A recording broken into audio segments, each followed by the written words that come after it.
हम गुंजन चौधरी समस्त मिथिलावासी के प्रणाम करै छी। मैथिली गुंजन चैनल पर अहाँ सबके स्वागत अछि। आइ हम जुड़शीतल के बारे में जानकारी ल क उपस्थित छी। अहाँ सब वीडियो के पूरा जरूर सुनब। हमर जानकारी अहाँ सबके केहन लागत से कमेंट क क जरूर बताएब। नीक लागत त चैनल के सब्सक्राइब करब।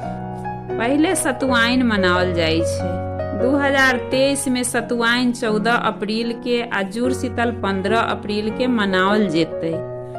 अपना सबके नया साल जुड़शीतल के शुरू होइ छै। जुड़शीतल के बाद में बैसाख मास शुरू भ जाइ छै। बिहार झारखंड में बहुत हर्षोल्लास से मनाओल जाइ छै। एकरा सतुआइन, जलघट दान पर्व, सत्तू फेस्टिवल, बसिया टटका पर्व अनेक नाम से जानल जाइ छै। जब भगवान सूर्य मीन राशि से मेष राशि में प्रवेश करै छथिन त ई पर्व मनाओल जाइ छै। मिथिलांचल में ई पर्व घर घर मनाओल जाइ छै।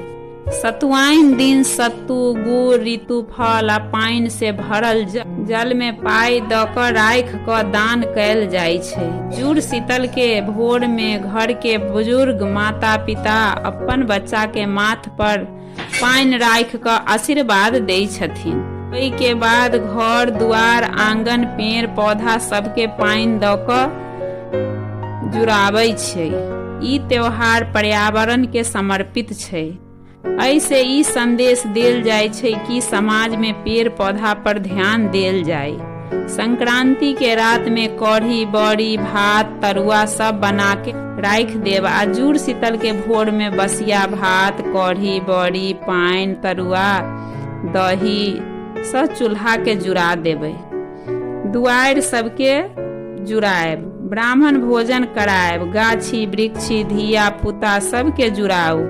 एहि दिन दान पुण्य करऽ के दिन होइ छै। एहि दिन एक दोसर के ऊपर कीचड़ उछालै छै।